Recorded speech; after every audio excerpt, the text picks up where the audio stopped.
Everyone, welcome back to my YouTube channel. दोस्तों, कैसे हैं आप सब? उम्मीद करती हूँ बहुत बढ़िया होंगे, मजे में होंगे। मैं भी बिल्कुल बढ़िया हूँ। तो DSSB-PRT की जो वैकेंसीज आई थी अभी 2025 में, उनकी एग्जाम्स की डेट आ गई है। तो यहाँ पर मैं आप लोगों को टीचिंग मेथोडोलॉजी जो कि 100 नंबर का पूछा जाएगा, पार्ट बी, जो कि सब्जेक्ट स्पेसिफिक पेडागोजी है, ठीक है, सब्जेक्ट स्पेसिफिक पार्ट है, वो मैं यहाँ पर आप लोगों को करवा रही हूँ और उसकी PYQs मैं आप लोगों को करवा रही हूँ, ठीक है। कंटेंट मैं ऑलरेडी प्रोवाइड कर चुकी हूँ। DSSB-PRT की प्लेलिस्ट को आप लोग चेकआउट कर सकते हैं। नहीं मिलती है तो आप मेरे से कमेंट करके भी पूछ सकते हैं। आज की इस वीडियो में हम DSSB-PRT के जो PYQs डिस्कस कर रहे हैं। तो जो पेपर हमने लिया था वो 6 अक्टूबर 2018 शिफ्ट 1 का पेपर लिया था। 70 क्वेश्चंस हम डिस्कस कर चुके हैं 2 पार्ट्स में। आज ये पार्ट 3 रहेगा, जिसमें हम जो बचे भी 30 क्वेश्चन है उनको डिस्कस करेंगे। तो चलिए स्टार्ट कर लेते हैं। 71 क्वेश्चन से 100 तक आज की इस वीडियो में रहेंगे, ठीक है। In art infused classroom, students can be more productively active physically as well as mentally because यानी कि जो कला प्रेरित कक्षाएं होती हैं उसमें जो छात्र होते हैं physically as well as mentally के साथ साथ प्रोडक्टिवली एक्टिव होते हैं। तो वो क्यों होते हैं, ठीक है। कला प्रेरित कक्षाओं में छात्र शारीरिक मानसिक के साथ साथ उत्पादक तरीके से भी सक्रिय होते हैं, प्रोडक्टिवली एक्टिव होते हैं। तो ऐसा क्यों होता है? The arts offer additional learning modes, यानी कि जो कला है वो अतिरिक्त शिक्षण मोड प्रदान करते हैं। The art classes are effective outdoors, यानी कि कला कक्षाएं प्रभावी आउटडोर होती हैं, आउटडोर इफेक्टिव आउटडोर्स प्रोवाइड करती हैं। The art teachers are usually more active, यानी कि जो आर्ट की टीचर्स हैं वो ज्यादा एक्टिव होती हैं। The art classes utilize colourful resources, यानी कि कला की जो कक्षाएं होती हैं, आर्ट क्लासेज होते हैं, उसमें जो कलरफुल रिसोर्सेज हैं उन का प्रयोग ज्यादा किया जाता है, इसलिए होती हैं वो। तो क्यों जो स्टूडेंट्स हैं वो प्रोडक्टिवली एक्टिव क्यों होते हैं? फिजिकली मेंटली इसके अलावा प्रोडक्टिवली एक्टिव होते हैं। तो क्यों होता है? क्योंकि जो आर्ट इन्फ्यूज क्लासरूम्स होती हैं उनको इंटीग्रेट किया जाता है art forms, music, dance, drama, visual arts के साथ, ठीक है। जिससे क्या होता है कि मतलब जो एकेडमिक कंटेंट होता है उसके साथ साथ ये सारी चीजें भी होती हैं। तो बच्चे फिजिकली मेंटली एक्टिव होने के साथ साथ प्रोडक्टिवली भी एक्टिव होते हैं। तो आपका जो ऑप्शन रहेगा वो क्या रहेगा? क्योंकि जो आर्ट की क्लासेज है वो एडिशनल लर्निंग मोड्स ऑफर करती हैं, ठीक है।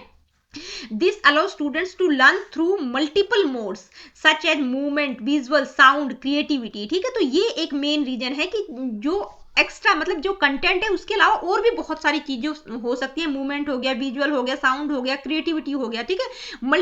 मल्टीपल मोड्स प्रोवाइड करती हैं, एडिशनल लर्निंग मोड्स ऑफर करती हैं, जिसके कारण बच्चे वहां पर प्रोडक्टिवली एक्टिव होते हैं। नेक्स्ट क्वेश्चन क्या है ये देखते हैं। नेक्स्ट क्वेश्चन है, drama is a valuable tool for use in the classroom, it caters to, नाटक कक्षा में उपयोग किया जाने वाला मूल्यांकन उपकरण है, ठीक है। यानी कि जो ड्रामेटिक एक्टिविटीज होती हैं वो एक महत्वपूर्ण उपकरण है। तो ये इट कैटर्स टू किस तरह से हेल्प करता है स्टूडेंट्स की, ठीक है। Students who are very active and expressive, यानी कि कुछ बच्चे तो बहुत एक्टिव और एक्सप्रेसिव होते हैं, तो उनके लिए तो बात ही नहीं हो रही है, ठीक है। हेल्प की बात हो रही है कि किस तरह से हेल्प करता है स्टूडेंट्स की। Students who are challenge by reading and writing, यानी कि छात्र जिन्हें पठन और लेखन से चुनौती मिलती है। Students who can memorize and speak well, कुछ बच्चे तो मतलब जो भी ड्रामेटिक एक्टिविटीज होते हैं चीजों को मेमोराइज करके जो भी संवाद उनको दिया जाता है अच्छे से बोल पाते हैं, तो उनकी बात भी नहीं हो रही है। Students who like to move and interact with others, यानी कि छात्र जो जाना पसंद करते हैं उस चीज में और दूसरों के साथ संवाद करते हैं। तो देखिए ड्रामेटिक जो एक्टिविटीज है उससे क्या हेल्प होती है कि जो स्टूडेंट्स हैं जो चैलेंज हैं बाय रीडिंग एंड राइटिंग, यानी कि जिनको पढ़ने लिखने में प्रॉब्लम हो रही है उनकी हेल्प बेहतर तरीके से हो सकती है, क्योंकि ड्रामेटिक एक्टिविटीज में मल्टी सेंसरी लर्निंग होती है, ठीक है। यानी कि इसमें क्या होता है कि जो भी एब्स्ट्रैक्ट कॉन्सेप्ट्स हैं, जो एब्स्ट्रैक्ट टेक्स्ट है, जो टेक्स्ट की फॉर्म में चीजें लिखी हुई हैं, बच्चे अगर उनको नहीं समझ पाते तो उनको कॉन्क्रीट एक्सपीरियंसेस के थ्रू बच्चों को समझाया जाता है। कॉन्क्रीट एक्सपीरियंसेस के मतलब खोल के चीजें बच्चों को सिखाई जा रही है, ड्रामा की फॉर्म में चीजें, तो वो चीजें बच्चे इजिली ग्रास्प कर सकते हैं, ठीक है। तो क्या होगा? Students who are challenge by reading and writing, ठीक है।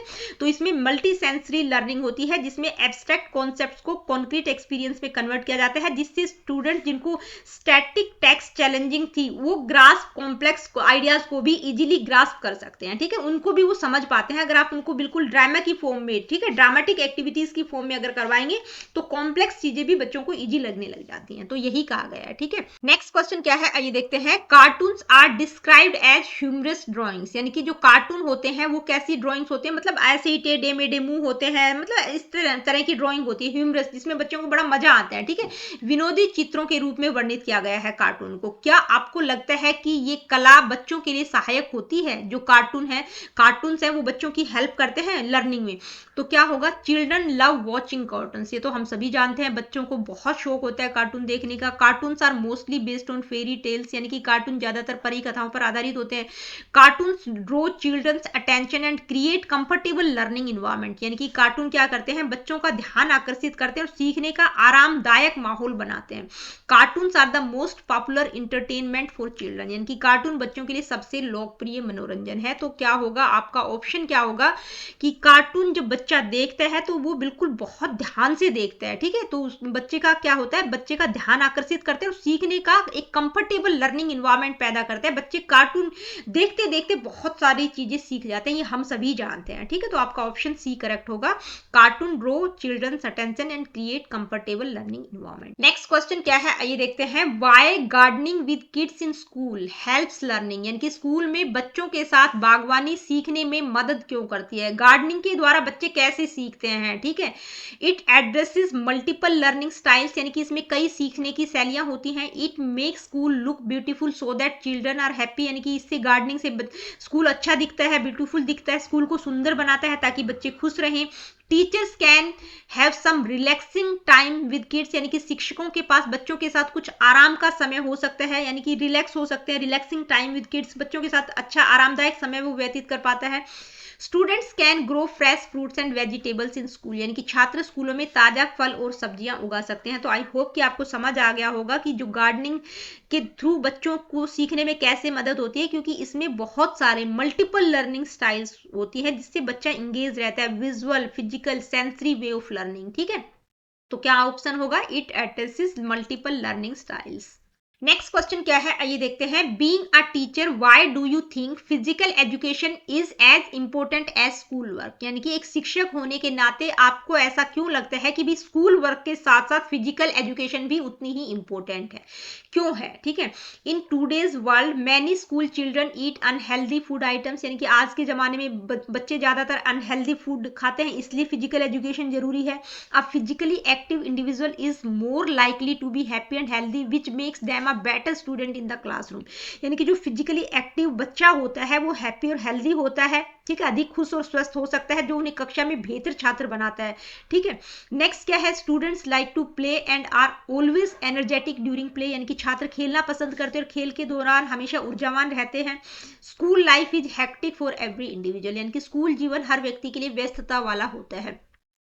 तो आप समझ ही गए होंगे कि भाई स्कूल के काम के साथ साथ फिजिकल एजुकेशन भी बहुत जरूरी होती है, क्योंकि एक फिजिकली एक्टिव इंडिविजुअल जो होता है वो हैप्पी हेल्दी तो होता ही, और एक कक्षा में भी एक बेहतर एग्जाम्पल सेट करता है, ठीक है, जो उन्हें कक्षा में बेहतर छात्र भी बनाता है, ठीक है। तो फिजिकल एजुकेशन बहुत इंपॉर्टेंट है। The increasing amount of time children in the age group of 8 और 9 are now spending on screens means they have shorter attention spans.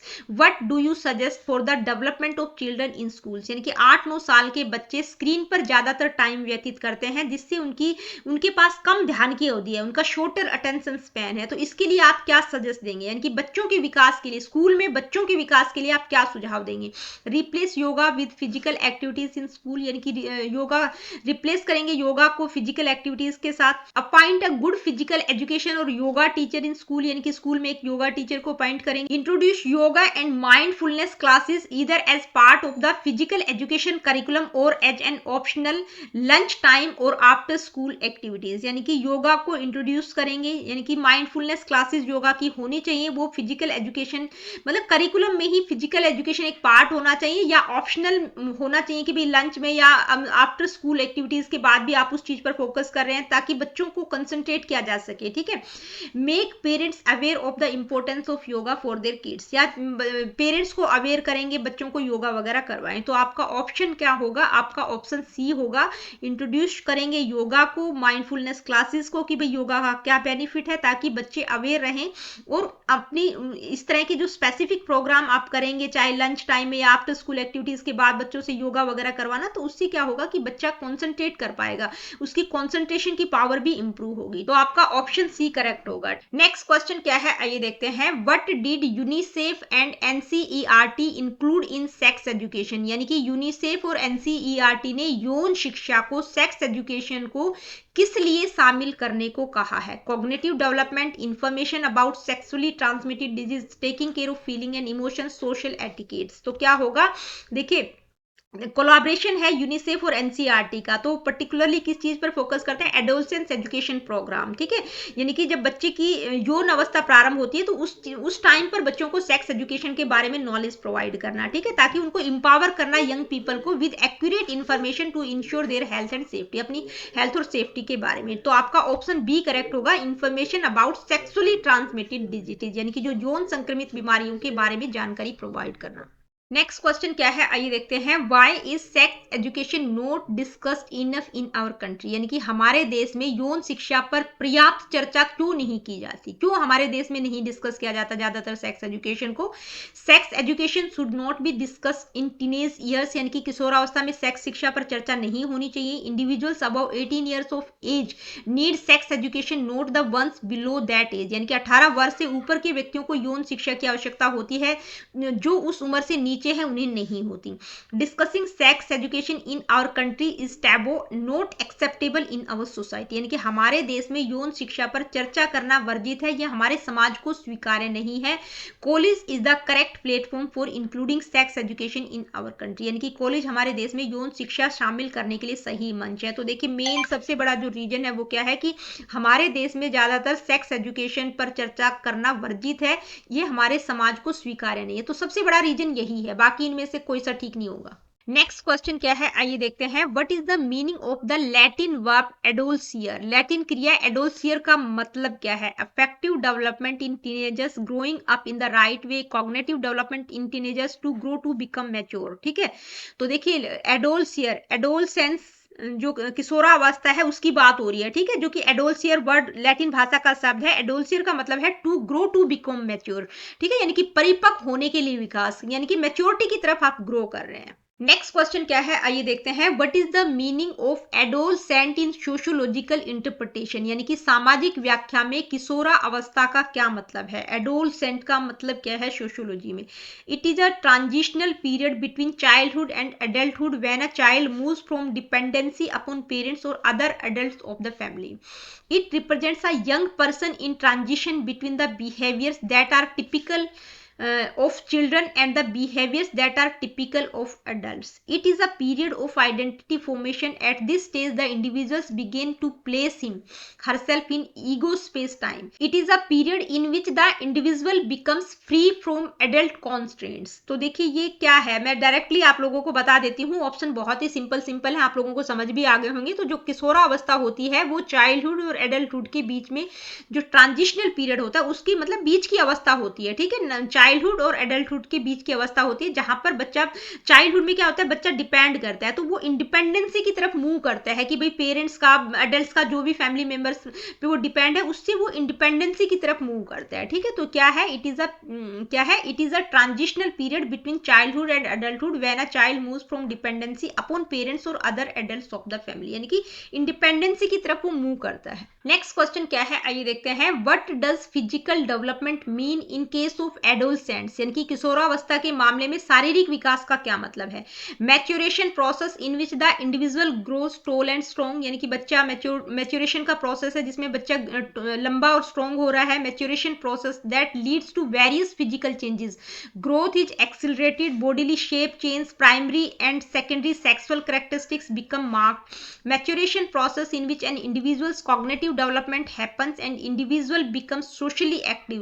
Maturation process where emotional changes. तो देखिए किशोरा अवस्था में फिजिकल डेवलपमेंट की जब हम बात करते हैं तो क्या होता है कि किशोरा अवस्था में जो भी चेंजेस होते हैं, फिजिकल चेंजेस, उसमें बच्चे की ग्रोथ भी बढ़ती है, बॉडी की शेप भी चेंज होती है, सेक्सुअल कैरेक्टरिस्टिक्स मतलब बच्चे में सेक्सुअल फीलिंग्स या सेक्सुअल कैरेक्टरिस्टिक्स भी उभर कर आती हैं। तो ये सारी चीजें होती हैं, तो आपका ऑप्शन बी करेक्ट होगा। नेक्स्ट क्वेश्चन क्या है, आइए देखते हैं। How does cognitive development happen in adolescents, किशोरा अवस्था में संज्ञानात्मक विकास कैसे घटित होता है? तो देखिए यहाँ पर मैं आप लोगों को बता दूं, अभी लगातार एडोलसेंस से रिलेटेड, एडोलसेंस की जो स्टेज है, किशोरावस्था की जो अवस्था है, उससे रिलेटेड अभी 3-4 क्वेश्चन आ चुके हैं। तो ये सारे ग्रोथ और डेवलपमेंट के टॉपिक से रिलेटेड हैं, यानी कि जो डोमेन्स मैंने करवाई हुई हैं, physical, emotional, social, cognitive domain, ठीक है, उनमें ये जो अवस्थाएं हैं, जो अलग अलग फिजिकल चेंजेस किस तरह के होते हैं, कॉग्निटिव चेंजेस क्या होते हैं बच्चे में, इमोशनल चेंजेस किस तरह से होते हैं, तो सारी चीजें मैंने स्टेजेस में भी करवा रखी हैं और जो डोमेन्स करवाई है उसमें भी करवा रखी हैं। तो वीडियो को अगर आप देखेंगे तो सारा पता चल जाएगा कि किशोरावस्था में जब होती है तो बच्चे में कॉग्निटिव, मतलब बच्चे का कॉग्निटिव डेवलपमेंट कैसे होता है, फिजिकल डेवलपमेंट में क्या क्या चेंजेस दिखाई देते हैं, बच्चे के सोशल डेवलपमेंट में किस तरह के चेंजेस दिखाई देते हैं, तो ये सारी चीजें मैंने आप लोगों को ऑलरेडी करवा रखी हैं, ठीक है। तो किशोरावस्था में संज्ञानात्मक विकास कैसे घटित होता है? The cognitive development takes place in getting knowledge about the world, यानी कि संज्ञानात्मक विकास दुनिया के बारे में ज्ञान प्राप्त करते हुए होता है। The cognitive development has already taken place, यानी कि संज्ञानात्मक विकास पहले ही हो चुका होता है। The cognitive development takes place mainly in areas of perception, handling of logical problems and reasoning, यानी कि संज्ञानात्मक विकास मुख्य रूप से धारणा के क्षेत्रों, तार्किक समस्या और कारणों से निपटने में होता है। No further cognitive development takes place, यानी कि कोई और संज्ञानात्मक विकास इस अवस्था में नहीं होता है। तो आपका ऑप्शन कौन सा, सी करेक्ट होगा, यानी कि जो कॉग्निटिव डेवलपमेंट है उसमें बच्चा मतलब चीजों को परसीव करना, लॉजिकल प्रॉब्लम्स को, रीजनिंग को हैंडल करना, ये सारी चीजें बड़े लेवल पर सीख जाता है, ठीक है। नेक्स्ट क्वेश्चन क्या है, आइए देखते हैं। Education is manifestation of perfection already in man, who said this, यानी कि शिक्षा क्या है, पहले से ही मनुष्य में निहित जो परफेक्शन है उसका मैनिफेस्टेशन है, मनुष्य में पूर्णता की अभिव्यक्ति है। तो बहुत इंपॉर्टेंट डेफिनेशन है, अभी नेट के लिए जो मैंने थिंकर्स आप लोगों को करवाए थे तो उसमें स्वामी विवेकानंद की ये डेफिनेशन है, ठीक है, ये आपको पता होना चाहिए। थिंकर से रिलेटेड क्वेश्चंस भी आपको देखने को मिलेंगे। नेक्स्ट क्वेश्चन क्या है, आइए देखते हैं। One of the important aim of physical education is to develop, यानी कि शारीरिक शिक्षा के महत्वपूर्ण उद्देश्यों में से क्या विकसित करना है, ठीक है, मतलब इंपॉर्टेंट एम पूछा गया है फिजिकल एजुकेशन का, क्या डेवलप करना है। एम्प्लॉय एबिलिटी स्किल्स, यानी कि रोजगार कौशल, इमोशनल एडजस्टमेंट, भावनात्मक समायोजन, ओबीडियंस आज्ञाकारिता, या स्पिरिचुअलिटी आध्यात्मिकता। तो देखिए एम्प्लॉयमेंट मतलब स्किल्स की अगर बात करें तो ये वोकेशनल ट्रेनिंग, वर्क प्लेस से रिलेटेड है। इमोशनल एडजस्टमेंट का मतलब है कि भाई ability to manage feelings and social interaction effectively. Obedience क्या करता है, ऑर्डर और रूल्स को किस तरह से फॉलो करना है। और स्पिरिचुअलिटी का मतलब cultivation of the inner spirit. तो सबसे जो बेस्ट ऑप्शन होगा वो क्या होगा, इमोशनल एडजस्टमेंट, यानी कि फिजिकल एजुकेशन के द्वारा बच्चा इमोशनली अपने इमोशंस पर भी कंट्रोल करना सीखता है साथ साथ, ठीक है। तो फिजिकल एजुकेशन के बहुत सारे उद्देश्य होते हैं, तो इमोशनल एडजस्टमेंट भी एक महत्वपूर्ण उद्देश्य है, ठीक है।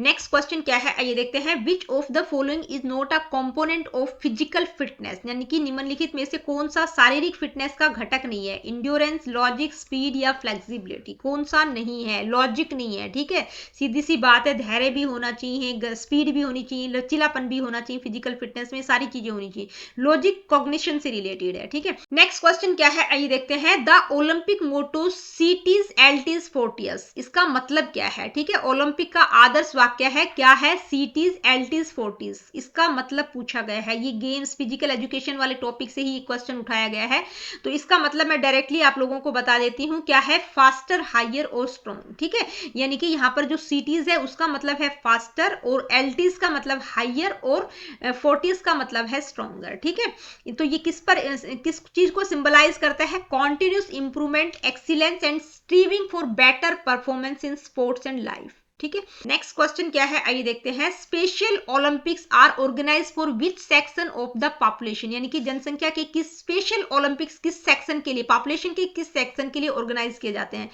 Physically challenge, emotionally disturb, mentally retarded with cognitive delays, socially excluded. तो किसके लिए किए जाते हैं, ये mentally retarded with cognitive delays, यानी कि जो मानसिक रूप से मंद, विलंबित, जिनका मतलब जो संज्ञान है वो विलंबित है, डिले हो रहा है, कॉग्निशन का डेवलपमेंट बहुत धीरे हो रहा है, ये मेंटली रिटार्डेड है, उनके लिए स्पेशल ओलंपिक्स ऑर्गेनाइज किए जाते हैं। और एक और होता है पारा ओलंपिक्स, ठीक है, वो किसके लिए होते हैं, वो आप मेरे को कमेंट करके बताना, ठीक है। पारा ओलंपिक्स भी ऑर्गेनाइज किए जाते हैं, तो वो किन के लिए होते हैं, किस पॉपुलेशन के लिए होते हैं, किस सेक्शन के लिए होते हैं, ठीक है। एक तो जो नॉर्मल ओलंपिक्स होते हैं वो सभी के लिए होते हैं, स्पेशल ओलंपिक्स जो मेंटली रिटार्डेड है उनके लिए होते हैं, पारा ओलंपिक किसके लिए होते हैं, ये आप मुझे कमेंट करके बताना। नेक्स्ट क्वेश्चन है, warming up activities in a physical education class is important because they, यानी कि एक शारीरिक शिक्षा कक्षा में तैयारी संबंधी गतिविधियां महत्वपूर्ण है क्योंकि वे, यानी कि कोई भी मतलब बच्चा जो फिजिकल एजुकेशन में वार्म अप करना, कोई भी आप गेम खेलते हैं तो हर गेम से पहले वार्म अप करते हैं ताकि बॉडी किस में आ जाए, रिदम में आ जाए। तो सिंपल सा क्वेश्चन है, help to set the rhythm for the formal activities, यानी कि जो आप गेम खेलने वाले हैं उससे पहले अपनी बॉडी को बिल्कुल रिदम में ले आना, उसके लिए प्रिपेयर करना। ठीक है, नेक्स्ट क्वेश्चन क्या है आइए देखते हैं। विच of the following is an appropriate choice for experiential learning of work education, यानी कि वर्क एजुकेशन में एक्सपीरियंशियल लर्निंग के लिए एप्रोप्रिएट चॉइस कौन सी होगी, यानी कि कार्य शिक्षा। वर्क एजुकेशन में जब हम एक्सपीरियंशियल लर्निंग की बात करते हैं, अनुभवजन्य शिक्षा के लिए कौन सा उचित विकल्प होगा इनमें से। अदर स्कूल्स, यानी कि आप दूसरे स्कूल्स में जाके एक्सपीरियंस ले रहे हैं, क्लासरूम्स में ले रहे हैं, या क्लासरूम से बाहर अपने स्कूल परिसर में ही ले रहे हैं, या public places such as post office, bank, community centers, community institutions में जाकर ले रहे हैं। तो सबसे जो बेस्ट ऑप्शन रहेगा वो क्या रहेगा, पब्लिक प्लेसेस, यानी कि आपको असली एक्सपीरियंस वहीं पर मिलेगा। ठीक है, अगर आप स्कूल परिसर में या क्लासरूम में या दूसरे स्कूल में जाकर ले रहे हैं तो वो चीजें प्रॉपर तरीके से नहीं मिल पाएंगी। अगर आपको प्रैक्टिकल एक्सपीरियंस लेना है तो आपको पब्लिक प्लेस में जाकर ही उस चीज को एक्सपीरियंस करना पड़ेगा। ठीक है, नेक्स्ट क्वेश्चन क्या है आइए देखते हैं। Our education has got to be revolutionized, यानी कि हमारी जो शिक्षा में क्रांतिकारी बदलाव होना चाहिए। The brain must be educated through the hand, यानी कि माइंड के साथ साथ हैंड का भी प्रयोग करना है। तो ये किस फेमस व्यक्ति के द्वारा ये कहा गया है, हमारी शिक्षा में क्रांतिकारी बदलाव होना चाहिए, मस्तिष्क को हाथ से शिक्षित किया जाना चाहिए। ये मतलब नहीं है, मतलब माइंड के साथ साथ हैंड का भी प्रयोग करना है, यानी कि आपका हैंड और माइंड दोनों का प्रयोग होना चाहिए शिक्षा में। तो ये बात किसके द्वारा कही गई है,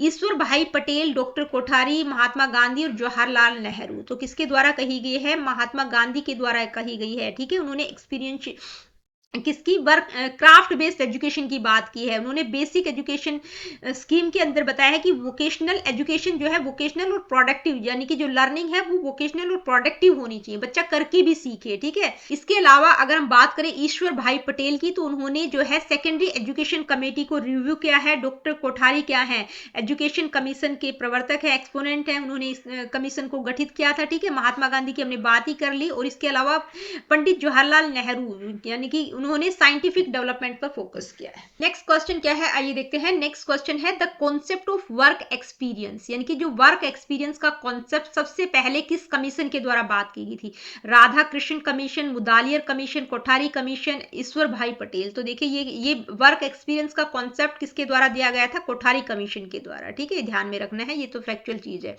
नेक्स्ट क्वेश्चन क्या है, what is the main aim of Shiksha Karmi project of Rajasthan filling the vacuum, यानी कि राजस्थान की शिक्षा कर्मी परियोजना रिक्त को भरना, इसका क्या मुख्य उद्देश्य है। ठीक है, यानी कि एक प्रोजेक्ट स्टार्ट किया गया था, क्या, फिलिंग द वैक्यूम, यानी कि खाली स्थान को भरना है। तो ये क्या इंडिकेट करती है, इसका क्या मुख्य उद्देश्य है, to tackle the problem of inexperience of teachers, यानी कि शिक्षकों के अनुभवहीनता की समस्या से निपटने से संबंधित है। To tackle the problem of lack of teachers, यानी कि शिक्षकों की कमी की समस्या से निपटना।